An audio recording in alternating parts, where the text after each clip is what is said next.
सङ्काशं काश्यपेयं महाद्युतिं तमोरि सर्वपापघ्नं प्रणतोऽस्मि दिवाकरम्। ॐ ह्रां ह्रीं ह्रौं सः सूर्याय नमः।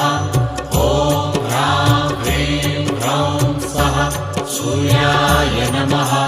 जपाकुसुमसङ्काशं काश्यपेयं महाद्युतिं तमोरि सर्वपापघ्नं प्रणतोऽस्मि दिवाकरम्।